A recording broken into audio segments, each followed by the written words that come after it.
নমস্কার, দেখছেন রিপাবলিক বাংলা, সঙ্গে রয়েছি আমি স্বর্ণালী। শুরু করছি সোজা সুজি স্বর্ণালী। আজ সোজাসুজি স্বর্ণালী শুরু করব একটাই শব্দ দিয়ে, একটাই শব্দ এই মুহূর্তে রাজ্য রাজনীতিতে এক নম্বর শব্দ, গদ্দার। গদ্দার। 2 নম্বর শব্দ গদ্দার, 3 নম্বর শব্দ গদ্দার। গদ্দার গদ্দার গদ্দার, এর আগে ছিল মির্জাফর, এখন গদ্দার। বিগত কয়েক দিনে বা বলা ভালো কয়েক মাসে এই গদ্দার শব্দটি এই মুহূর্তে বাংলার রাজনীতির একদম প্রথমে বসে রয়েছে, প্রথম সারিতে। 100 পেয়েছে এই শব্দ গদ্দার। গত 1 বছরে বাংলার রাজনীতির টেক্সট বুকে ঢুকে গিয়েছে এই শব্দটুকু, শুধু ঢুকে যায়নি, একদম প্রথম পাতাতেই নিজের জায়গা করে নিয়েছে। আর এবার আজকে দিনভর আমাদের নজর ছিল কোথায়? 21শে জুলাইয়ের মঞ্চে, অর্থাৎ তৃণমূল কংগ্রেসের শহীদ দিবসের মঞ্চে। দিনভর আমরা মেগা কভারেজ করি, বিভিন্ন জায়গার ছবি তুলে ধরি, এমনকি দেশের বিভিন্ন প্রান্তের ছবি সেটাও তুলে ধরেছি আমরা। সে 21-এর মঞ্চে কি বক্তব্য রাখেন মমতা বন্দ্যোপাধ্যায়, কি বার্তা দিলেন মমতা বন্দ্যোপাধ্যায়, সেদিকে নজর ছিল আমাদের স্বভাবতই, সমস্ত সংবাদ মাধ্যমের যেরকম নজর ছিল। এবং এই মঞ্চ থেকেও কোথাও বাদ গেল না গদ্দার। 1993 সালে যে মর্মান্তিক ঘটনাকে সাক্ষী রেখে তৃণমূল কংগ্রেসের এই শহীদ দিবসের মঞ্চ, সেই মঞ্চেও মমতার তার সিগনেচার, যেটা মমতা বন্দ্যোপাধ্যায়ের সিগনেচার শব্দ এই মুহূর্তে গদ্দার, সেই টিউনই বাজালেন তিনি। কেন বলছি এই কথাটা? কারণ অন্যান্য সমস্ত বার্তাকে কোথাও ছাপিয়ে গিয়েছে এই গদ্দার শব্দ। কেন শুরু করছি এইভাবে, কেন শুরু করছি এই বক্তব্য রেখে? কারণ এই সমস্ত আলোচনা শুরু করার আগে মমতা বন্দ্যোপাধ্যায়ের বক্তব্য আজকের শহীদ দিবস, তৃণমূল কংগ্রেসের শহীদ দিবসের মঞ্চ থেকে কি ছিল, চলুন শুনে নেওয়া যাক। যারা গদ্দারি করেছে সেই গদ্দারদের মনে রাখবেন, অনেক গদ্দার আছে যারা মুখে বড় বড় কথা বলছে, আবার ফোন ট্যাপিং এর কথাও বলছে। এই গদ্দারদের একদিন মানুষ রাজনৈতিকভাবে বিদায় দেবে, এটা আমি বিশ্বাস করি। আর বিজেপি পার্টিতে গদ্দারদেরই জন্ম হয়, ভালো লোকেদের জন্ম হয় না। তার কারণ ওরা সভ্যতা জানে না, ওরা সংস্কৃতি জানে না, ওরা দেশটাকে জানে না। গদ্দার বলে শুধু তোপ দাগা নয়, একই সঙ্গে তিনি বলে দিলেন যে বিজেপি পার্টি, বিরোধী দল এই মুহূর্তের, সেখানে গদ্দারদেরই জন্ম হয়। এই গদ্দার প্রসঙ্গে মমতা বন্দ্যোপাধ্যায়কে পাল্টা তোপ দিয়ে গেছেন শুভেন্দু অধিকারী।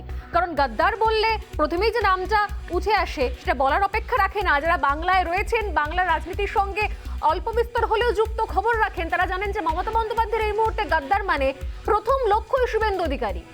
তাই শুভেন্দু অধিকারী এই বক্তব্যের, এই খোঁচার পাল্টা কি মন্তব্য করলেন সেটাও শুনে নেওয়া যাক। মমতা ব্যানার্জিকে 1984 সালে কেউ চিনত না। তাকে রাজীব গান্ধী প্রথম সাংসদের টিকিটটা দিয়েছিলেন, আর 1998 সালে ঘরে ঢুকে গেছিলেন। অটল বিহারী বাজপেয়ী এসে সংরক্ষণ দিয়েছিলেন। 2007 সালে যখন তিনি অনশন থেকে উঠতে পারছিলেন না, রাজনাথ সিংজি এসে শরবত খাইয়েছিলেন। অতএব ওইসব কথা উনার মুখে মানায় না। একটা লোক, একটা পলিটিক্যাল লিডার 5 বার কংগ্রেসের সাপোর্টে নয়, কংগ্রেসের প্রতীকে এমপি হয়েছে, 3 বার কংগ্রেসের মিনিস্টার হয়েছে, বিজেপির সাপোর্টে 3 বার এমপি হয়েছে, 98, 99, 2004। বিজেপির সাপোর্টে এনডিএ গভর্নমেন্টে 3 বার মিনিস্টার হয়েছে, 2 বার রেলমন্ত্রী, 1 বার কয়লা মন্ত্রী। সব বড় বড় কথা। এই প্রশ্নে, মানে এই উত্তর শুনে তো নিঃসন্দেহে একটা প্রশ্ন, একটা গোলক ধাঁধা কোথাও তৈরি হয়। ভীষণ এই মুহূর্তে দাঁড়িয়ে প্রাসঙ্গিক, তাৎপর্যপূর্ণ ধাঁধা। কি ধাঁধা? গদ্দার কে? মানে আসল গদ্দার তাহলে কে? শহীদ দিবস নিয়ে আমরা দেখেছি বছরের পর বছর, বিগত কয়েক বছরে, অন্তত বিগত 10 বছরে তো বটেই, 2011 সালের পর থেকে দেখেছি শহীদ দিবসের রঙিন একটা প্ল্যাটফর্ম। শহীদ দিবস মানে সেখানে নাচ, গান, তারকা সমাগম। নাচ হয়েছে, গান হয়েছে, এমনকি এই শহীদ দিবসের মঞ্চে আমরা দেখেছি যে তারকা, তৃণমূল কংগ্রেসের তারকা যিনি প্রার্থী, তিনি সেই মঞ্চেই পাগলু ডান্স, সেটাও নেচেছেন, আপনাদের নিশ্চয়ই মনে আছে। আর এর পাশাপাশি শুধুমাত্র নাচ নয়, গানেও একদম জমজমাট ছিল একদম সেই সময়, বিভিন্ন সময় 2011 পর থেকে বিভিন্ন সময়ের এই 21শে জুলাইয়ের মঞ্চ। এই জমজমাট মঞ্চের, এই নাচে গানে ভরা জমজমাট মঞ্চের কয়েক কুচি ছবি একটু আপনাদের জন্য, যদি ভুলে গিয়ে থাকেন তো।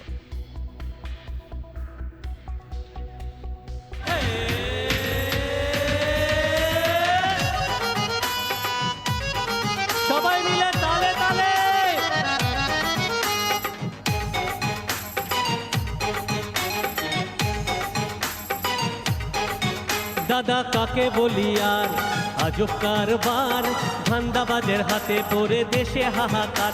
দাদা কাকে বলি আর আজব কারবার, ধান্দাবাজের হাতে পড়ে দেশে হাহাকার। সবার সাথে সবার বিকাশ তুমি বলেছিলে, 5 বছরে একাই খেলে সবাইকে ভুলে। হচ্ছে প্রতিবাদ, উঠছে যে আওয়াজ, সবাই মিলে একই সুরে চেঁচিয়ে বলি চল চৌকিদার। চোর হ্যায় চোর হ্যায় চোর হ্যায় চোর হ্যায় চৌকিদার, চোর হ্যায় চোর হ্যায়। তাহলে সবাই মিলে কে কে কোন সময় না গান গেয়েছেন এখানে এসে, মানে বড় বড় তাবর গায়ক থেকে শুরু করে সঙ্গীত শিল্পী, তারকা প্রত্যেকে এসে নাচ গানে একদম মাতিয়ে রেখেছেন। শহীদ স্মরণ 21শে জুলাই, শহীদদের প্রতি তৃণমূল কংগ্রেসের শ্রদ্ধা। 1993 সালে পুলিশের গুলিতে মারা গিয়েছিলেন 13 জন, তাদের প্রতি শ্রদ্ধা জানাতে তৃণমূল কংগ্রেসের শহীদ দিবসের আয়োজন। আচ্ছা, কেমন সেই ছবিটা? আমি অন্যান্য বছর বাদ দিলাম, 2011 সাল থেকে সমস্ত ছবি বাদ দিলাম। আমি যদি বসিরহাটের ছবিটা দেখাই, বসিরহাটের ছবিটা দেখুন কি ছবি সেখানে আজকে 21শে জুলাইয়ের ছিল সকাল থেকে। দেখে নেওয়া যাক। যে ছবি আপনারা দেখতে পাচ্ছেন এই মুহূর্তে বসিরহাটের ছবি, মাংস ভাত ডিজে সহযোগে পিকনিক করে পালন হচ্ছে শহীদ দিবস।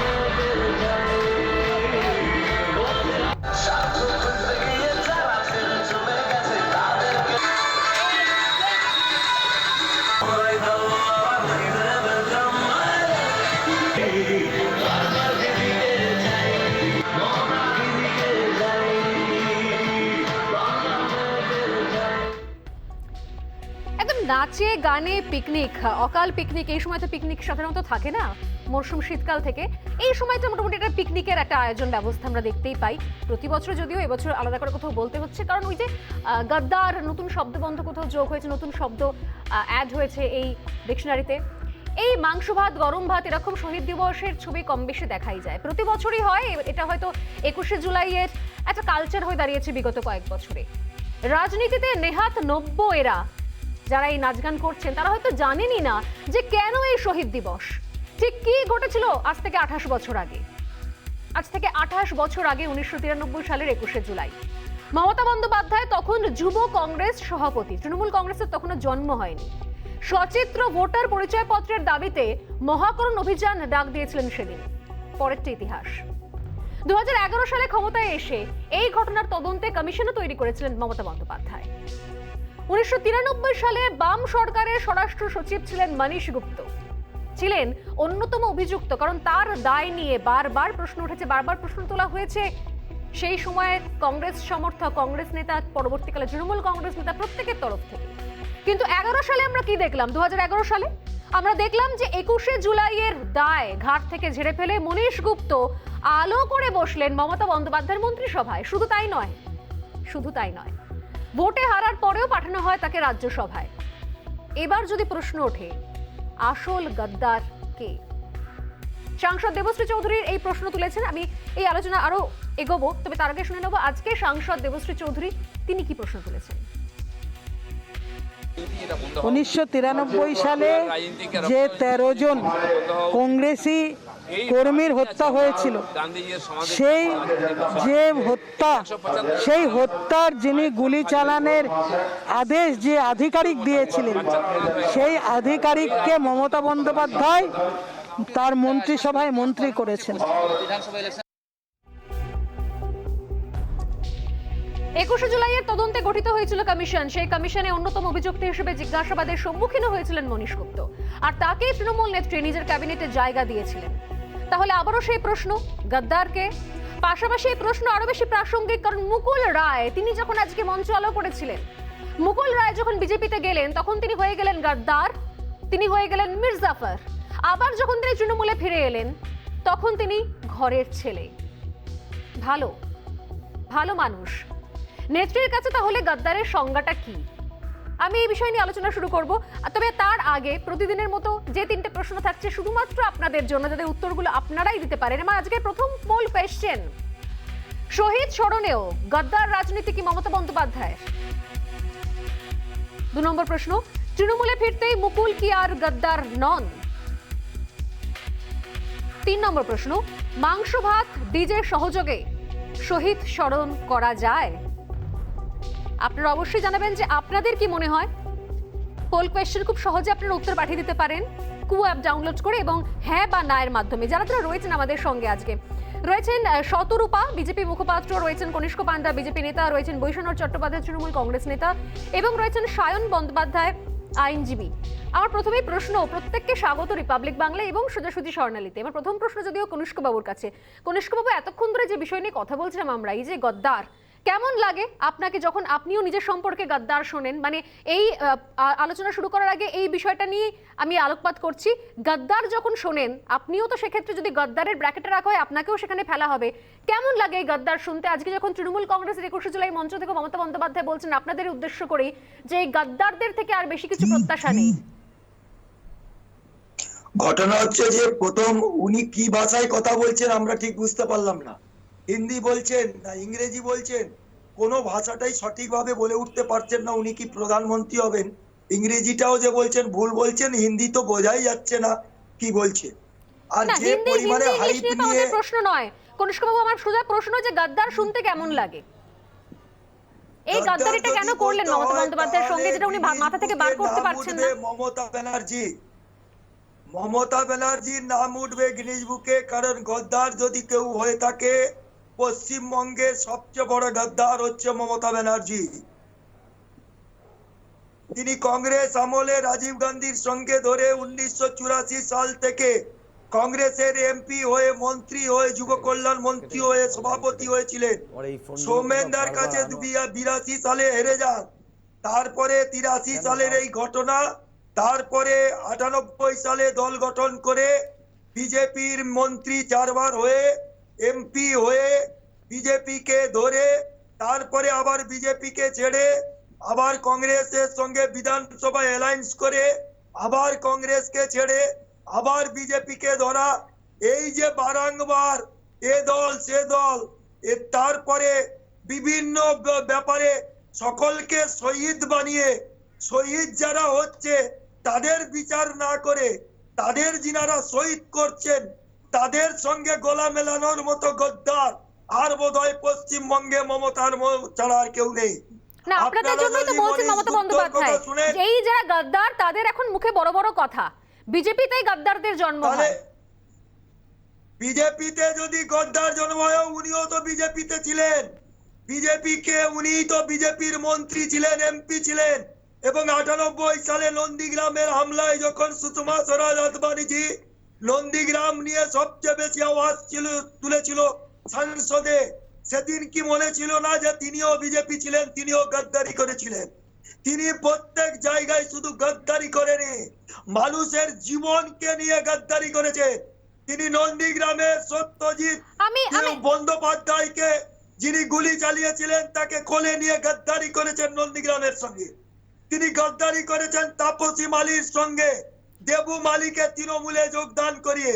তিনি গদ্দারি করেছেন রিজিয়াউল রহমানের সঙ্গে, জ্ঞান পাল সিংকে সঙ্গে করে নিয়ে। তিনি গদ্দারি করেছেন অমিতাভ মালিককে, যিনি মেরেছিলেন। সেটা কি বিজেপিতে এসে কিছুক্ষণ আগে মমতা বন্দ্যোপাধ্যায় বলেছেন যে বিজেপি এদের আশ্রয়দাতা, বিজেপি গদ্দারদের জন্ম দেয়, বিজেপি গদ্দারদের আশ্রয় দেয়। আমি এটা নিয়ে আসবো শতরূপার কাছে, তবে তার আগে সায়ন আমাদের সঙ্গে রয়েছেন। সায়ন, আমার বক্তব্য এই যে বিষয়টা, মানে একই সঙ্গে আপনি আইনজীবী, একই সঙ্গে আপনি বাম নেতাও বটে, যে যাদের বিরুদ্ধে অভিযোগ ছিল সেই সময়তে সিপিএম তৎকালীন সরকারের বিরুদ্ধে, এখনো পর্যন্ত যখন এই কমিশন সেরকম কোনো রিপোর্ট দিতে পারলো না, কারোর বিরুদ্ধে কোনো পদক্ষেপ নেওয়া হলো না, তখন আপনাদের কি মনে হয়? এবং একই সঙ্গে আমার আরেকটা প্রশ্ন আপনাদের কাছে, যখন আপনাদের বিভিন্ন নেতা, আমি হালফিলের লাস্ট উদাহরণ ধরছি অন্তত ঋতব্রতর ঘটনার ক্ষেত্রে, আপনারা কি ঋতব্রতকেও গদ্দার বলেছিলেন? প্রথম বিষয় হচ্ছে তোলাবাজি, সিন্ডিকেট, নারদা সারদার টাকায় কে ডিম ভাত খেলো আর কে মাংস ভাত খাওয়ালো, এটা অপ্রাসঙ্গিক, 1 নাম্বার কথা। 2 নাম্বার কথা হচ্ছে 1993 সালের সময় ভারতবর্ষে যে সরকার ছিল তার প্রধানমন্ত্রী ছিলেন পিভি নরসিমহা রাও, ইন্ডিয়ান ন্যাশনাল কংগ্রেসে। আপনি স্বর্ণালী বলবার সময় বলছিলেন শুরুতেই যে ভোটার কার্ডের দাবিতে মহাকরণ অভিযান, রাইটার্স বিল্ডিং অভিযান। আচ্ছা, এই প্রশ্ন তো স্বাভাবিকভাবে ওঠে যে তৃণমূল কংগ্রেস কিছুদিন আগে উপনির্বাচন চেয়ে ইলেকশন কমিশনের কাছে প্রতিনিধি দল পাঠিয়েছে, তাহলে ইলেকশন কমিশনের কাছে না গিয়ে তো প্রতিনিধি দল দিল্লির সাউথ ব্লক বা নর্থ ব্লকে যেতে পারতো, যায়নি। কোথায় গেছে? গেছিল ইলেকশন কমিশনে। যদি ইলেকশন কমিশনের কাছে ভোটার কার্ডের জন্য যদি আন্দোলন হয় তাহলে তো ইলেকশন কমিশনের কাছে যেত। রাইটার্স বিল্ডিং এর উদ্দেশ্যে কিসের জন্য গেছিল? 1 নম্বর কথা। 2 নম্বর কথা, মমতা বন্দ্যোপাধ্যায় তখন তো তৃণমূল কংগ্রেসে যাননি, তখন তো উনি কংগ্রেস করতেন, কংগ্রেসের সরকার ছিল সেই সময়তে। তাহলে যারা সেন্ট্রাল গভর্নমেন্ট চালাচ্ছিল সেই দলেরই মমতা বন্দ্যোপাধ্যায় রাইটার্স বিল্ডিং অভিযান করছেন কি কারণে? নাকি সচিত্র পরিচয়ের জন্য। নেক্সট কথা হচ্ছে এভিডেন্স অ্যাক্ট বলে একটা কথা আছে, বলে নিচ্ছি, শেষ করে দুটো জিনিস বলে একটি কথা কোথাও আছে। মিলিয়ে দেওয়া হচ্ছে শায়ন। আমার বক্তব্য হচ্ছে সেদিনকার সেই অভিযান আপনি নিঃসন্দেহে বলছি। কখনোই সেই সময় বলছি। মহাকরণ অভিযানের ক্ষেত্রে পুলিশের ভূমিকা সমর্থন করতে পারেন না। এখানে বৈষ্ণবদাও রয়েছেন যিনি একদম শুরু থেকে তৃণমূলের সঙ্গে রয়েছেন। Let me complete. এক কিন্তু নম্বর আমার কথা প্রশ্ন হচ্ছে ছিল সেই 28 সময় যিনি বছরের হোম ভূমিকা নিয়ে। আমি সেক্রেটারি আপনার কাছে ছিলেন, আসবো, তবে তার আগে আরেকটা বক্তব্য শুনিয়েছি। Let me complete. সেই সময় যিনি হোম সেক্রেটারি ছিলেন, হোম সেক্রেটারি যে হলফনামা দিয়েছিলেন সেই হলফনামা থেকে তিনি কি আজকে সরে এসেছেন? জাস্টিস চ্যাটার্জির যে কমিশন, সেই কমিশনের রিপোর্ট এখনো কেন সামনে আসেনি? সমস্ত কিছু তো হলো। এদিকে আমরা দেখছি নন্দীগ্রাম ঘটনায় সত্যজিৎ ব্যানার্জি আইপিএস অফিসার, যার বিরুদ্ধে গুলি চালানোর অভিযোগ ছিল, তিনি আজকে তৃণমূল কংগ্রেসের নেতা। অমিতাভ মালিক, মমতা ব্যানার্জি পুলিশ মন্ত্রী, সেই রাজ্যে পুলিশ খুন হচ্ছেন বিমল গুরুং এরাতে। বিমল গুরুং আজকে তৃণমূল কংগ্রেসের সাথে হাত মিলিয়েছে। জ্ঞানওয়ান্ত সিং, রিজওয়ানুর রহমানের ঘটনার সময় যার বিরুদ্ধে আঙুল তুলেছিল, তিনি আজকে সিআইডির টপে বসে রয়েছেন। এই এতগুলো তালিকার পাশাপাশি আসবো শায়ন আসবো, এর পাশাপাশি কিন্তু আরো একটা দিক না মনে রাখলেই নয় যে গদ্দারের পাশাপাশি আজকে আরো একটা বিষয় উঠে এসছে। পুরোটাই হচ্ছে নাটক। অর্থাৎ নির্বাচন পরবর্তী সময়ে যে সন্ত্রাসগুলো হয়েছিল, যে যাকে কেন্দ্র করে আজকে বিজেপির পাল্টা কোথাও শহীদ শ্রদ্ধাঞ্জলি ছিল, এই বিষয়টাকে পুরোটা বলা হয়েছে নাটক। ববি হাকিম বলেছেন নাটক। মমতা বন্দ্যোপাধ্যায় আজকে 21শে জুলাইয়ের মঞ্চ থেকেও বলেছেন পুরো বিষয়টা নাটক। ববি হাকিম তিনি বলেছেন যে আমাদের তো শহীদ স্মরণ, ওদের তো পুরোটাই নাটক। এই যে দীর্ঘ নাটকের যে পটভূমিকা, সেই বিষয় নিয়ে আমি আলোচনা করবো। আমাদের সঙ্গে রয়েছেন শতরূপা, আপনাদেরটা পুরোটাই তাহলে সাজানো ঘটনা এবং নাটক ছিল শুধুমাত্র কম্পিটিশন করার জন্য। 21শে জুলাই মমতা বন্দ্যোপাধ্যায় শহীদ দিবস করেন বলে আপনাদের সেই জন্য সেই সময়তে আপনাকে নামতে হল না, আপনাদেরও নামতে হলে নাটক করার জন্য। আমি আপনার উত্তর খুঁচাইবো, তবে ববি হাকিম কি বলেছেন শুনে নেবো একবার। ববি হাকিম কি বলেছেন আজকে? কেউ আমাদের শহীদদের নিয়ে একটা নাটক বা যাত্রা করছে, সেইটা রাজনৈতিকভাবে অশোভনীয়। তার কারণ আমাদের শহীদ দিবস এটা নতুন নয়, আমরা সেই 93 সাল থেকে করে আসছি। আর আজকে হঠাৎ বিজেপি আজকেই আমাদের শহীদ দিবস, আজকে শহীদের নামে নিচু করার যে প্রয়াস, সেটা ভারতবর্ষের সব শহীদদের অপমান করা, এটা আমি মনে করি। তাই আমরা শহীদ দিবস পালন করছি, ওরা নাটক করছে। শতরূপা, ওনারা শহীদ দিবস পালন করছেন, আপনারা নাটক করছেন। প্রণালী, ববি হাকিমের কথায় যদি উত্তর দিয়ে একটা শো করতে হয়, এটা খুব মুশকিল ব্যাপার। কারণ ববি হাকিম সবসময় সবকিছুই মাননীয়ার অনুপ্রেরণায় সবকিছুই উনি নাটক দেখেন, সবকিছুই মিথ্যে কথা দেখেন, সবকিছুই সাজানো ঘটনা দেখেন। ব্যাপারটা হচ্ছে এই যে একদম সত্যি ঘটনা যে মমতা ব্যানার্জির মতন বড় হিপোক্রিট এবং তার দলের মতন বড় হিপোক্রিট আর কোথাও বোধহয় ভূভারতে নেই। সেজন্য আজ যখন এত বছর তুমি যে পুরো ইতিহাস দিলে, আমার পূর্ববর্তী বক্তারা এতটা ফিরিস্তি দিলেন, এত লিস্ট দিলেন, এত প্রতিবেদন, আমি কোনোটার মধ্যে আর যাচ্ছি না, কারণ এটা রেপিটেশন হয়ে যাবে, আমার সময় নষ্ট হবে। আমার বক্তব্য একটাই, যে শহীদদের নিয়ে এই যে সমাবেশ, সেই শহীদরা কিন্তু এখন ইতিহাস হয়ে গেছে মমতা ব্যানার্জির চোখে। কারণ মমতা ব্যানার্জি এই শহীদদের দিকে ফিরেও তাকান না। শহীদদের ফ্যামিলি আমার স্বর্ণালী শেষ করতে দাও। শায়ন বললেন যে মহাকরণ অভিযান করতে গিয়েছিলেন যারা পুলিশের বিরুদ্ধে মারা গিয়েছেন, তারা তো রাজনৈতিক দলের কর্মী ছিলেন, তারা শহীদ। তাহলে বিজেপির যারা কর্মী সমর্থকেরা যারা মারা গিয়েছেন, যাদের টাঙিয়ে দেওয়া হয়েছে, যারা ঘর ছাড়া, তারা তাহলে কি? স্বর্ণালী, আমাকে শেষ করতে দাও। বলুন প্লিজ, বলুন। তুমি আমাকে কথাটাই তো শুনছো না, শেষ করতে দাও আমাকে কথা। এই যে শহীদদের স্পেশালি এই বছর যে এতটা পোস্ট পোল ভায়োলেন্স হয়েছে, যেটা ওরা কমপ্লিটলি অস্বীকার করছে, সেই মানুষদের কি হবে? সেই মানুষদের স্মৃতি কি হবে? সেই মানুষদের স্মৃতির প্রতি আমাদের সম্বর্ধনা, আমাদের শ্রদ্ধা জ্ঞাপন ছিল। এবং আজকে প্রথম নয়, তোমার খেয়াল থাকবে, তোমাদের মিডিয়া, তোমাদের চ্যানেল তখন হয়, কিন্তু তোমরা সবাই মিডিয়ায় ছিলে যখন মহালয়ার দিন আমরা এখানে কিন্তু শহীদদের প্রতি তর্পণ জানিয়েছিলাম। জেপি নাড্ডা এসেছিল, তখনও এরা বলেছিল নাটক। আমাদের তো আজ নতুন এরা মারা যাচ্ছে না, পোস্ট পোল ভায়োলেন্সে একটা বিশাল আকার ধারণ করেছে। কিন্তু যবে থেকে তৃণমূল এসছে, তৃণমূলের সিঙ্গেল পয়েন্ট এজেন্ডা হচ্ছে অপোজিশন মুক্ত বাংলা। যে অপোজিশন কেউ থাকবে না, কোথাও কেউ থাকবে না, যদি বিজেপি কেউ করে সেটা তাদের বিশাল অন্যায়, তাদের মেরে ফেলো। এই অ্যাটিটিউড নিয়ে এরা রাজত্ব চালিয়ে যাচ্ছে এবং মানুষ তাদের তৃতীয়বার যখন সরকারে বসিয়েছে, এইটা মানুষ আশা করেছিল যে এখন আসবো, কিন্তু পুরোটাই নাটক। দুটো প্রশ্ন নিয়ে শুরু করেছেন আজকে আলোচনা।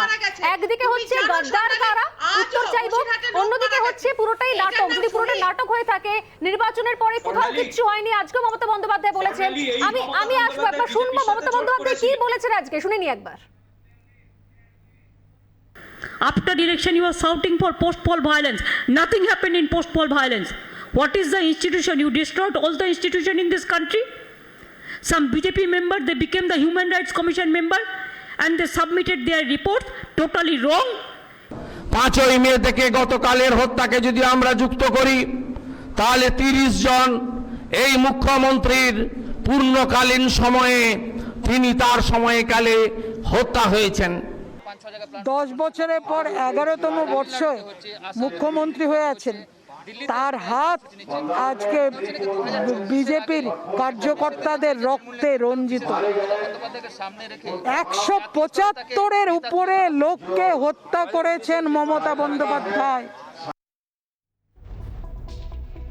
বৈশারদা কোনটা ধরবো আমি? এক তো হচ্ছে পোস্ট পোল ভায়োলেন্স কিছু হয়নি, এই সমস্ত রিপোর্ট সবকিছুই হচ্ছে মিথ্যে, সবকিছুই ভুয়ো, সবকিছুই নাটক। এবং এগুলো বলছেন কারা? আপনারাই বলছেন। যেটা শুরুতেই জিজ্ঞাসা করেছিলাম যে গাদ্দার নিয়ে প্রশ্ন কি তোলা যায়? আপনারা গাদ্দার নিয়ে প্রশ্ন তুলতে পারেন? মুকুল রায়কে পাশে বসিয়ে মঞ্চে, মনীশ গুপ্তকে মন্ত্রী করে, সত্যজিৎ বন্দ্যোপাধ্যায়কে দায়িত্ব দিয়ে গাদ্দার নিয়ে প্রশ্ন তোলা যায়? আপনাদের তুলতে পারেন আপনারা? বৈষ্ণবদা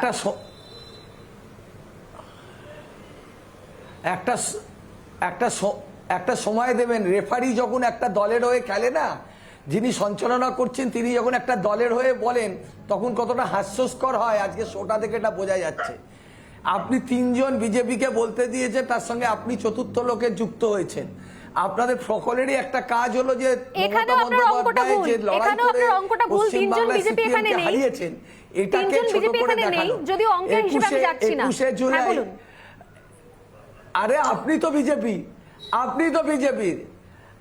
বিজেপির হয়েই বলছেন, আপনি তো সঞ্চালনা করতে গিয়ে আপনি রেফারি হয়ে আপনি একটা সাইড দিয়ে নিচ্ছেন। না, আমি রেফারিগিরিটা করব, আমি আপনাকে সময় দেব, আমি রেফারিগিরি করব, আপনাকে সময় দেব। সায়ন কিছু বলছেন, সায়ন কিছু বলছেন, কারণ তিনজন বিজেপি বলেছেন তো সায়নের বক্তব্য রাখার দরকার আছে। সায়ন প্লিজ। সালে বিজেপির সাথে জোট করেছিলেন, 1999 সালে বিজেপির সাথে জোট করেছিল। 21শে জুলাই, সায়ন কিছু বলছেন। এটা কি করছেন? আচ্ছা, এবার আপনার কাছে আসি। বৈশানরদা আপনার কাছে আসছি। আমি বলি কি এখানে 4 জন 3 জন নয়, আমি বলি কি এখানে আমরা প্রত্যেকেই বিজেপি, কারণ তৃণমূল কংগ্রেস তো বিজেপিরই হাত ধরেছিল এক সময়, সেও তো বিজেপি হয়ে গেল। এখানে আমরা এই বিজেপি বলে আমাকে অপমান করবেন না। আপনাকে যে কাকে খুশি করুন, বিজেপি বলে আমাকে অপমানিত করবেন না। মমতা বন্দ্যোপাধ্যায় অটল বিহারী বাজপেয়ীর ক্যাবিনেট মিনিস্টার হয়েছিলেন, 21শে ক্যাবিনেট মিনিস্টার হয়েছিলেন, কোনো দপ্তর ছিল না, একদম চেঁচাচ্ছে, কোনো দপ্তর ছিল না। আরে সায়ন এক মিনিট বলতে দিন, দপ্তর ছিল না। আরে শূন্য হয়ে গিয়ে আরো চেঁচাচ্ছে। সায়ন বলতে দিন। সায়ন বৈশানরদা প্রাক্তন বিজেপির শরিক, তাকে বলতে দিন। প্রাক্তন বিজেপির শরিককে বলতে দিন। তৃণমূল কংগ্রেস নেতা, প্রাক্তন বিজেপির শরিক বৈশানরদা, বলুন আপনি। আরে আপনি তো বিজেপির সঞ্চালক না, আপনি বিজেপির সঞ্চালক, বোঝাই যাচ্ছে। গাদ্দার শব্দটা কার ক্ষেত্রে প্রয়োগ করবেন? আমার স্পেসিফিক প্রশ্ন, গাদ্দার কারা? রাইটার্স, আপনাদের বিরুদ্ধে যে বলবে সেই বিজেপি, হাইকোর্টের বিচারপতি বিজেপি, সুপ্রিম কোর্টের বিচারপতি, কাঁথির পৌরসভার কাউন্সিলর ছিল, তৃণমূল ওকে এমএলএ করেছিল, তৃণমূল ওকে এমপি করেছে, ওকে মন্ত্রী করেছে, ওর বাবাকে এমপি করেছে, ওর ভাইকে এমপি করেছে, ওর আরেক ভাই মমতা ব্যানার্জির ভাইপোকে এমপি করেছে কে? বিজেপির সাথে কি হাত মিলিয়েছে? মুকুল রায়কে, তাহলে মুকুল রায়কে, শুভেন্দু অধিকারী গাদ্দার, মুকুল রায়কে ছিল না। ওই সময় কোনো দপ্তর ছিল না, সেই দপ্তরবিহীন ক্যাবিনেট মন্ত্রী ছিলেন মমতা বন্দ্যোপাধ্যায়। শুভেন্দুকে চোর কে বলেছে? সঙ্গে চোর হয়েছিল। দপ্তরবিহীন ক্যাবিনেট মিনিস্টার স্বর্ণালী উনি মিসলিড করছেন, স্বর্ণালী বৈষম্যটা মিসলিড করছেন। আমি আসবো প্রত্যেকের কাছে আসবো। বৈষম্যটা এক মিনিট সায়ন, এক মিনিট আমার তো স্পেসিফিক প্রশ্ন ছিল মশাই, আমার তো বক্তব্য ছিল সবকিছু দিয়েছে, মন্ত্রী করেছে, এমপি করেছেন, শুভেন্দু অধিকারীকে তার পরিবারের সবাইকে মন্ত্রিত্ব দিয়েছেন, দায়িত্ব দিয়েছেন, কিন্তু প্রশ্ন তো স্পেসিফিক ছিল মুকুল রায় তাহলে কে? মানে গাদ্দারের সংজ্ঞাটা মানুষ বিশেষে কি করে বদলে দেয়? চলে গেলে গাদ্দার, ফিরে আসলে ঘরের ছেলে, এগুলো কি করে হয়ে যাবে? এটা কি কোন রহস্য? আরে রহস্য রোমাঞ্চকর উপন্যাস, সেটা আমি ফিরে আসবো একটা বিরতির পর। মমতার দল গঠন তার আগে বিজেপিকে বলুন, তার আগে বিজেপিকে বলুন নারদার ছবিটা সরানো গেল। আপনি বলুন না, লজ্জা আছে কোন দপ্তরবিহীন মন্ত্রী? আমি আসছি, থাকুন প্লিজ, আপনারা থাকুন সবাই, একটা ছোট্ট বিরতি নিয়ে আসছি, বিরতির পর আবার বাকি আলোচনা শুনবো, সঙ্গে থাকুন।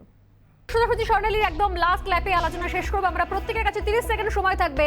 আবার সেই একই প্রশ্ন নিয়ে আমি শুরু করবো যে আসলে গাদ্দার কারা, এবং একই সঙ্গে কোথাও কিছু ঘটেনি, এই আজব তত্ত্ব পাওয়া গেল কোথা থেকে, যেখানে গাদ্দারের সঙ্গে একই তত্ত্ব আমরা দেখতে পেলাম আজকে 21শে জুলাইয়ের মঞ্চে। আমি শুরু করছি শতরূপাকে দিয়ে। শতরূপা, 30 সেকেন্ড। গাদ্দার বা যারা হিপোক্রেট বা যারা ট্রেটার হয়, তারা কিন্তু অ্যাকচুয়ালি মানুষের সঙ্গে বিট্রেয়ালটা করে, মানুষের সঙ্গে গাদ্দারিটা করে, মানুষের সঙ্গে বিশ্বাসঘাতকতাটা করে।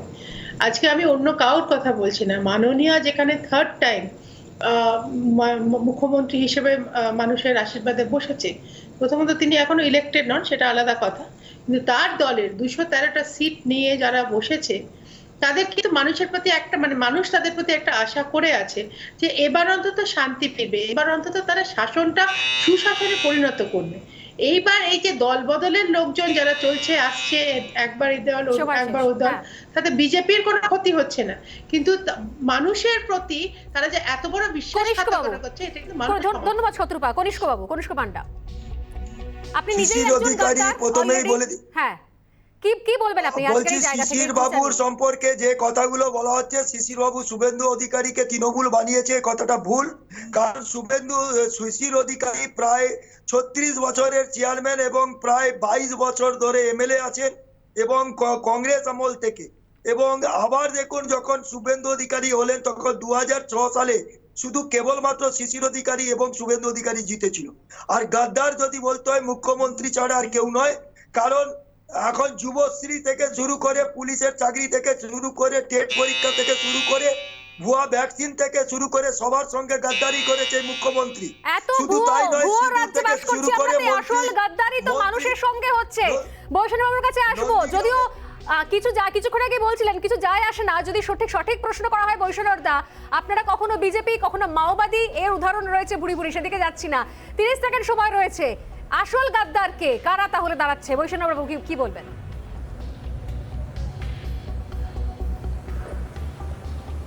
মানুষ দোসরা মেয়ের রায়ে বলে দিয়েছে যে মমতা বন্দ্যোপাধ্যায়কে তৃতীয়বারের জন্য মুখ্যমন্ত্রী করে এই ধরনের অভিযোগ কোনো তার সারবত্তা নেই। মমতা বন্দ্যোপাধ্যায় মানুষের পালস বুঝতে পারেন এবং মানুষ তাকে নির্বাচিত করেছেন। কি ওনাকে সারা ভারতবর্ষের নেতৃত্ব দিতে হবে। সারা ভারতবর্ষের মানুষের সঙ্গে বেইমানি করছেন নরেন্দ্র মোদী। কোথায় গেল কালো টাকা ফিরিয়ে আনা?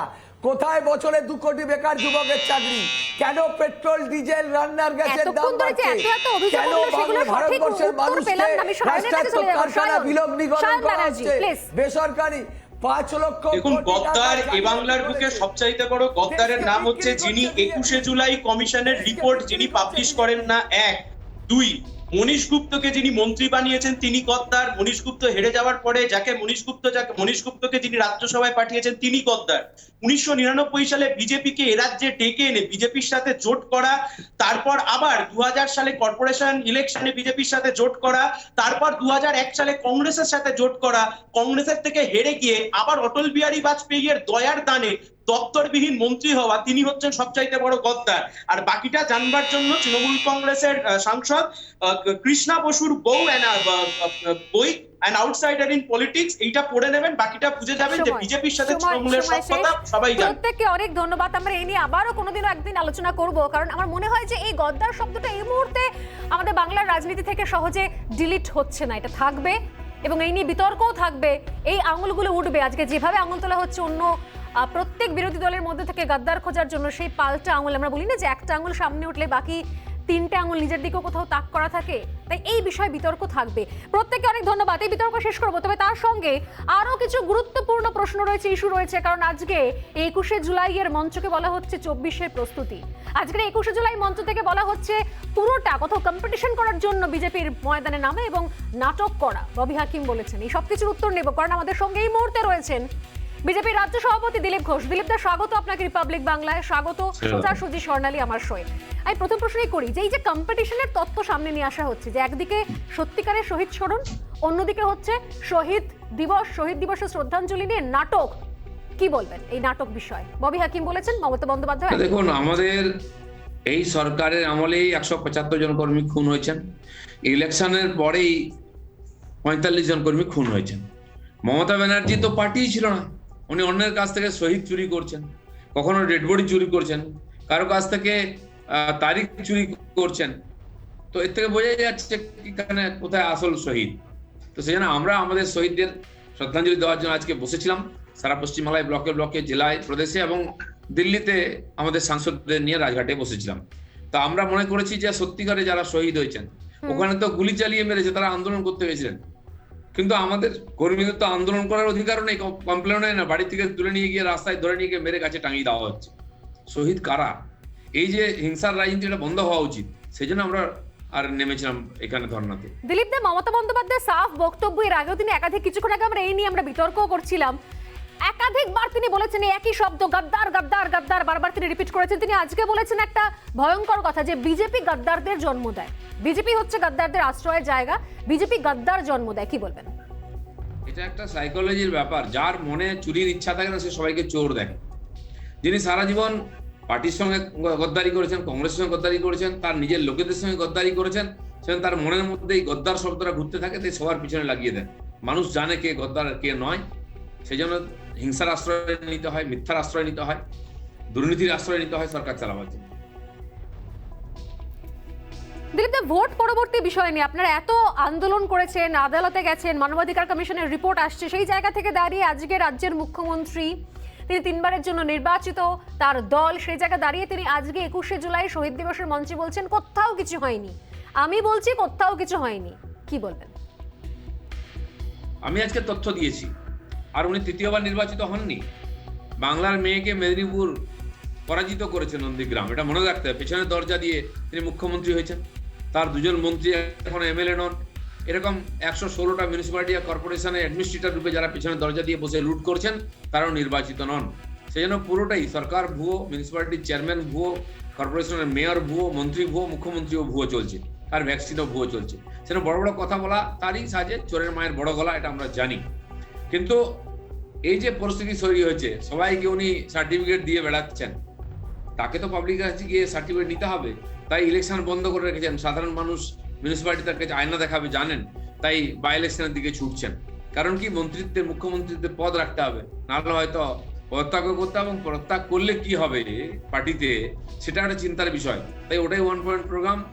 তাই বিধানসভা, আমরা তো আজ পর্যন্ত রাজ্যের নির্বাচন কমিশনকে ঘেরাও করে নিয়ে নির্বাচন করুন, ওনারা গিয়ে নির্বাচন কমিশনে দেখা করছেন। কারণ এই যে বালাই পদ রাখা, না, আপনারা যে এত অভিযোগ করেন যে ভোট বন্ধ করে রেখেছেন, পুরো ভোট তিনি করতে দেননি, তিনি তো এখন ভোট করতে চাইছেন এই সময় দাঁড়িয়ে, তিনি তো এখন নিজে থেকেই উদ্যোগী হয়েছেন ভোট করানোর জন্য।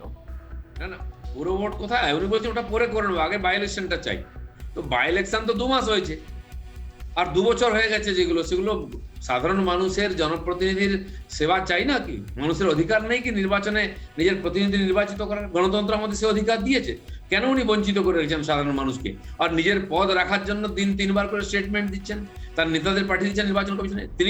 তিনি এমএলএ হতে চান, অথচ জনপ্রতিনিধি নির্বাচিত করার জন্য লোকাল লেভেলে মানুষকে সুযোগ দিচ্ছেন না। এই দ্বিচারিতা কেন? কেবল পদলোভের জন্য? এই যে বলা হচ্ছে যে ভোট পরবর্তী হিংসা কিছুই হয়নি, আপনারা আপনাদের তরফ থেকে পদক্ষেপ নিচ্ছেন, সেক্ষেত্রে জাতীয় মানবাধিকার কমিশনের যে রিপোর্ট, সেই রিপোর্ট নিয়ে পর্যন্ত আপনার দলের লোকজনই সংশয় প্রকাশ করছেন। কারণ তার বক্তব্য, জাতীয় মানবাধিকার কমিশনের যে রিপোর্ট রয়েছে সেখানে অনেক রাঘব বোয়ালরা ছাড় পেয়ে গিয়েছেন, এই নিয়ে আপনারা কেন সরব হচ্ছেন না? এবং একই সঙ্গে দেখুন আজকের উপরি পাওনা মমতা বন্দ্যোপাধ্যায় তিনিও বলছেন নির্বাচনে কোথাও তিনি ক্ষমতায় আসার পর শপথ গ্রহণ করার পর কোথাও কিছু পোস্ট পোল ভায়োলেন্স হয়নি। সেক্ষেত্রে এই নির্বাচন আমি কমিশনের তথ্য দিয়েছি, আচ্ছা মানবাধিকার কমিশনের রিপোর্টটা ভুল আছে, কিন্তু হাইকোর্ট যেটা বলেছে, সুপ্রিম কোর্ট যেটা বলেছে, এটা তো কারো কথাই হয়নি, কোর্ট বলেছে। যিনি কোর্টের উপর আস্থা রাখেন না, কোর্টের বিচারপতিদের ধমকান, উনি রিকাউন্টিং এর জন্য আপিল করেছেন, সেটা কোন কোর্টে যাবে, কোন বিচারক সেটা বিচার করবে, সেটা উনি ঠিক করে দিচ্ছেন। আর হাইকোর্টের প্রধান বিচারপতি যেটা নিচ্ছেন, সেই বিচারপতিকে ধমকে তিনি তাকে কেস থেকে সরিয়ে দিচ্ছেন। কতদূর আস্পর্ধা এবং কোথায় গণতন্ত্র, কোথায় আর বিচার ব্যবস্থা দাঁড়িয়ে আছে? মমতা ব্যানার্জির ইচ্ছায় পশ্চিমবাংলায় সবকিছু চলছে, ওখানে নেতার ইচ্ছায় গণতন্ত্র, গণতন্ত্রের ইচ্ছায় নেতা হচ্ছে না। দিলীপ দা, আমার আরো কয়েকটা গুরুত্বপূর্ণ প্রশ্ন রয়েছে, আপনি যদি প্লিজ আমাদের সঙ্গে একটু থাকেন। একটা ছোট্ট বিজ্ঞাপনী বিরতি আমাকে নিতেই হবে, বিরতির পরে ফিরে আসছি আপনার কাছে অল্প সময়ের জন্য, সঙ্গে থাকুন আপনারাও। ফিরলাম বিরতির পর, আমরা কথা বলছিলাম, দিলীপ ঘোষ আমাদের সঙ্গে ছিলেন, বিজেপির রাজ্য সভাপতি। এর পাশাপাশি এই বিষয়গুলো তো উঠেই আসছে, কিন্তু যেগুলোর দিক থেকে চোখ ফেরানো যায় না, অর্থাৎ সেই বিষয়গুলো, অর্থাৎ আমরা প্রতিদিনই বলি যে সোজাসুজি স্বর্ণালীতে বেশ কিছু ইস্যু থাকে যেগুলোতে নজর রাখতেই হয় আমাদের। আজকে 21শে জুলাইয়ের যে বিষয় নিয়ে আলোচনা হচ্ছিল সেদিকে নজর রাখি। রাজ্যে ভোট পরবর্তী হিংসা নিয়ে সম্মুখ সমরে তৃণমূল বিজেপি এই মুহূর্তে। হিংসা ভোটের সময় হয়েছে দায় নির্বাচন কমিশন এবং বিজেপির। 21-এর মঞ্চ থেকে ফের এই অভিযোগই মমতা বন্দ্যোপাধ্যায়ের। ভোটের পর 30 জন বিজেপি কর্মীর মৃত্যুর দায় কার? শহীদ শ্রদ্ধাঞ্জলির দিবসের মঞ্চ থেকে মুখ্যমন্ত্রীকে প্রশ্ন রাজ্যের বিরোধী দলনেতার। হাইকোর্টে জমা পড়া এনএচআরসির রিপোর্ট নিয়ে চূড়ান্ত বিড়ম্বনায় তৃণমূল ও সরকার। 21শে জুলাইয়ের মঞ্চ থেকে ভাষণের শুরুতেই এনএচআরসির রিপোর্টকে বিজেপির তৈরি রিপোর্ট বলে তোপ দাগেন Mamata Bandyopadhyay. After election, you are shouting for post-poll violence. Nothing happened in post-poll violence. What is the institution? You destroyed all the institution in this country. Some BJP member, they became the Human Rights Commission member and they submitted their report. Totally wrong. 5ই মে থেকে গতকালের হত্যাকে যদি আমরা যুক্ত করি, তাহলে 30 জন এই মুখ্যমন্ত্রীর পূর্ণকালীন সময়ে, তিনি তার সময়কালে হত্যা হয়েছেন। 21-এর মঞ্চ থেকে উন্নততর তৃণমূল তৈরির ডাক দিলেন মমতা। সেই মঞ্চে তৃণমূল সুপ্রিমো জানালেন, খেলা একটা হয়েছে, যার ফল 5ই মে আপনারা দেখতে পেয়েছেন। খেলা একটা হয়েছে, 5ই মে যার রেজাল্ট আপনারা পেয়েছেন। খেলা আবার হবে। যতদিন বিজেপিকে ভারতবর্ষ থেকে বিতাড়িত আমরা না করতে পারি, ততদিন রাজ্যে রাজ্যে খেলা হবে, এভরি বুথে খেলা হবে, সমস্ত জায়গায় খেলা হবে। বিজেপি বারবার দাবি করেছে খেলা হয়েছে বলে রাজ্যে গণতন্ত্র হত্যার খেলা করেছে তৃণমূল। মমতার হাত রক্তে রাঙা বলেও তোপ দেখেছেন দেবশ্রী চৌধুরী। 10 বছরের পর 11তম বর্ষে মুখ্যমন্ত্রী হয়ে আছেন, তার হাত আজকে বিজেপির কার্যকর্তাদের রক্তে রঞ্জিত। पोस्ट पोल वायलेंस हुआ, उसमें ममता बनर्जी पॉलिटिकल लीडर नहीं है, क्रूएल ममता बनर्जी। ভারতকে স্বৈরাচারের শিকল থেকে মুক্ত করতেই হবে। শেষ রক্তবিন্দু দিয়ে তাদের বিরুদ্ধে লড়বে তৃণমূল। 21-এর মঞ্চ থেকে প্রত্যয়ী সুর মমতার গলায়। অন্যদিকে রাজ্যে হিংসা নিয়ে যে তৃণমূলকে 1 ইঞ্চিও জমি ছেড়ে দেবে না বিজেপি, তা সাফ পরিষ্কার বিজেপির এজেন্ডায়। রিপাবলিক বাংলা। তৃণমূল কংগ্রেসের শহীদ দিবসের পাল্টা ছিল আজ বিজেপির শহীদ শ্রদ্ধাঞ্জলি দিবস। একই দিনে কলকাতা এবং দিল্লিতে এই দুই কর্মসূচি পালন করা হলো। একদিকে ঘাসফুল শিবির, অন্যদিকে পদ্ম শিবির।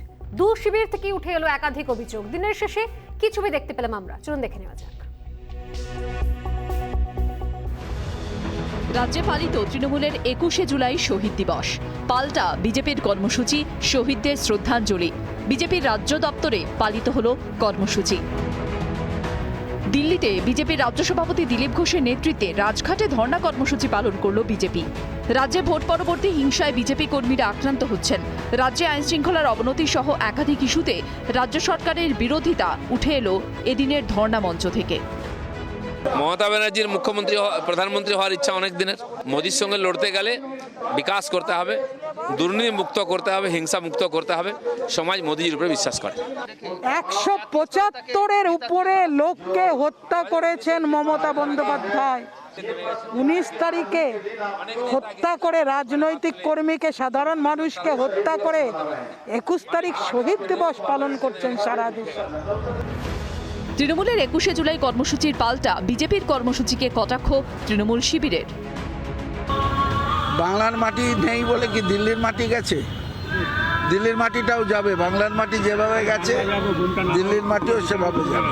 আজকেই আমাদের শহীদ দিবস। আজকে শহীদের নামে নিচু করার যে প্রয়াস, সেটা ভারতবর্ষের সব শহীদদের অপমান করা, এটা আমি মনে করি।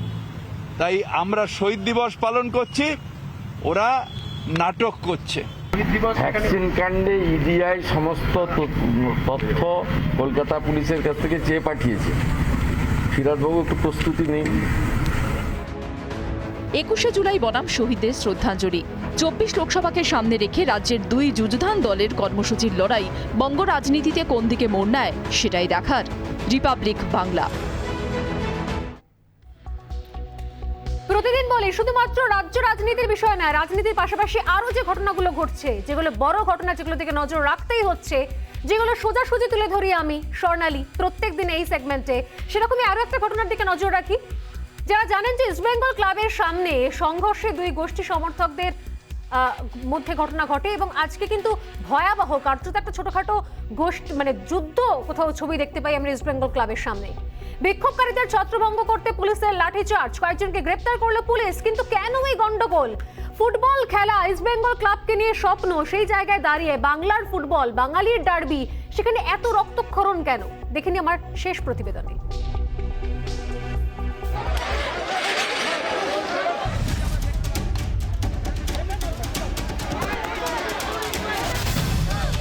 গন্ডগোলের শুরু ট্রফি শূন্য শতবর্ষে ইস্টবেঙ্গল। আইএসএল এ ক্লাবের অবস্থান ছিল গ্রুপের শেষে। ক্ষোভের ধিকি ধিকি আগুন জ্বলতে শুরু করেছিল তখনই। সেই ক্ষোভের মশাল বুধবার লাল হলুদ তাঁবুতে জ্বলল বিক্ষোভ আকারে। ক্লাব কর্তাদের বিরুদ্ধে ক্ষোভ প্রকাশ করে ক্লাবের সামনে জড়ো হয়েছিলেন সদস্য সমর্থকরা। তাদের দাবি, বিনিয়োগকারী সংস্থার সঙ্গে সুসম্পর্ক বজায় রাখুক ক্লাব, দল গড়ুক বিনিয়োগকারী সংস্থা, খেলুক ISL, Kolkata league, Durand cup. কিন্তু ক্লাব অনড় তাদের সিদ্ধান্তে, সমর্থকরাও নাছোড়বান্দা। এরপরই ছন্দপতন। দুভাগ ইস্টবেঙ্গল ক্লাব। এক পক্ষ দুপুর থেকে প্লাকার পোস্টার হাতে বিক্ষোভ দেখাতে থাকেন। ক্লাব পক্ষের পাল্টা পোস্টার, তোমার ভয় নেই মা, আমরা প্রতিবাদ করতে জানি। ইন্টারভেনশন চাই আর নিতু সরকারকে চিরতরে ক্লাব থেকে বিদায় জানানো। আমাদের দাবি ছিল, এটা তো আমাদের আন্দোলন, আজকেরটা আমাদের আন্দোলন। ওরা কি করছে এখানে? আমরা আমাদের ক্লাবে ঢুকতে পারবো না কেন? আমরা কেন ঢুকতে পারবো না? তাহলে আজকে এত কেন হবে? ওই একটা লোক শেষ করে দিচ্ছে। বাইকে করে লোকের পর লোক ক্লাব ফুটবল খেলতে পারছে না, ভাড়া করে লোক এনেছে। আর এখানে ভাড়া করে লোক নিয়ে ক্লাবটাকে শেষ করে দিচ্ছে। এটা কারণ পৈতৃক ক্লাব নয়। পরিস্থিতি উত্তপ্ত হতে পারে বুঝে সকাল থেকে ক্লাব তাঁবুর সামনে মোতায়েন পুলিশ। দফায় দফায় সমর্থকদের সঙ্গে বাঁধে খণ্ডযুদ্ধ। এরপরই ধৈর্যের বাঁধ ভাঙে পুলিশের, লাঠিচার্জ করে পুলিশ। এবং সেই ছবি আমরা দেখতে পাচ্ছি। পুলিশের সঙ্গে খণ্ডযুদ্ধে আহত হয় বেশ কয়েকজন ক্লাব সমর্থক। বেশ কয়েকজনকে গ্রেফতার করে লালবাজারে নিয়ে যায় পুলিশ। মুখ্যমন্ত্রীর মধ্যস্থতায় 2020 সালে নবান্নে বিনিয়োগকারী সংস্থার সঙ্গে মৌ চুক্তি সই করেছিল ইস্টবেঙ্গল। এরপরই দুপক্ষের সমঝোতায় মূল চুক্তি স্বাক্ষরিত হওয়ার কথা, সেখানেই বাধে জট। সমস্যা কোথায়? বিনিয়োগকারী সংস্থার চুক্তি নিয়ে সমস্যার সূত্রপাত। চুক্তি প্রধানত 3টি কলাম নিয়ে আপত্তি ইস্টবেঙ্গলের। কারণ এক্সিট ক্লজের নিয়ম অনুযায়ী 2 বছর পর চুক্তি ছেড়ে বেরিয়ে যেতে পারে বিনিয়োগকারী সংস্থা। কিন্তু ইস্টবেঙ্গলকে চুক্তি ভাঙতে গেলে বিনিয়োগকারী সংস্থার থেকে সময় চেয়ে নিতে হবে। এছাড়াও চুক্তি অনুযায়ী ক্লাব সদস্যদের ক্ষমতা খর্ব হচ্ছে। সে কারণে মূল চুক্তিতে সই করতে রাজি নয় ইস্টবেঙ্গল। অন্যদিকে চুক্তি না হলে দল গড়বেন না বিনিয়োগকারী সংস্থা।